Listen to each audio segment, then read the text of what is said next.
ఏంటమ్మా ఏం చేస్తున్నావు? ఏం చదువుతున్నావు? కింద చల్లబెట్టాడు. ఎందులో పూసాను ఎండబెట్టాక మంచిగా ఎండిని ఫస్ట్ చోట పెట్టే మళ్ళీ మర్చిపోయి ఇంకో చోట పెట్టే. ఇగో వేయిస్తున్నాయి. ఇగో మామిడికాయ పప్పు చేశాను. ఒకటే ఒక మామిడికాయ, అది కూడా పండిపోతుంది అనమాట. ఇక తప్పక ఇక మామిడికాయ పప్పులోకి ఉంటే కానీ తెల్లగా.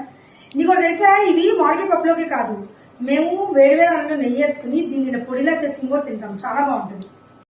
ఇంకేం పచ్చడి ఏం చేయలేదా మరి?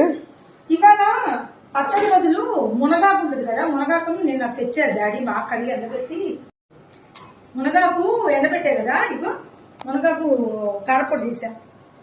ఆల్రెడీ మునగాకుతో ఒకసారి పచ్చడి చేసి చూపించాను, ఫుల్ వీడియో చూడండి. ఒక పొయ్యి మీద అయితే రసం యాజ్ యూజువల్. ఈ రసం లేని నాకు ముద్ద దిగదు, నా వరకే పెట్టుకున్నా అనమాట, అంతే. ఇవాళ ఇంతేనండి. నచ్చితే లైక్ చేయండి. హౌస్ డీటెయిల్స్ ఎవరికైనా కావాలంటే తప్పకుండా నాకైతే మెసేజ్ పెట్టండి, నేను మోడల్స్ చూపిస్తాను. చూసారండి, సమ్మర్ థీమ్ ఒకటి, హోలీ థీమ్ ఒకటి, ఉగాది థీమ్ ఒకటి, రామాయణం థీమ్ ఒకటి, ఇలా రకరకాలండి. నేను రాత్రి ఇవన్నీ పోస్ట్ చేస్తే ఇదిగోండి, ఇవన్నీ ఈరోజు మార్నింగ్ ఇవన్నీ ఆర్డర్ వచ్చినాయి. సో ఇవన్నీ అయిపోయినాయి. ఇంకా ఇలా నెంబర్లు అయితే రాయాలన్నమాట. ఈ నెంబర్లు రాస్తే ఇదేంటంటే అన్ని రకాల మిక్స్, పుచ్చకాయ, ఐస్ క్రీము, ఇదిగోండి ఐస్ క్రీమ్ స్టిక్స్ కూడా కింద ఇలా ఐస్ క్రీమ్. సో ఇలా ఇది సమ్మర్ థీమ్ అనమాట. ఈ ఒకటి ఆర్డర్ వచ్చినాయి. ఎవరికైనా కావాలంటే తప్పకుండా నాకైతే మెసేజ్ చేయండి. మీ ఏ ఊరైనా సరే మేము పంపిస్తాం. అంతేనండి.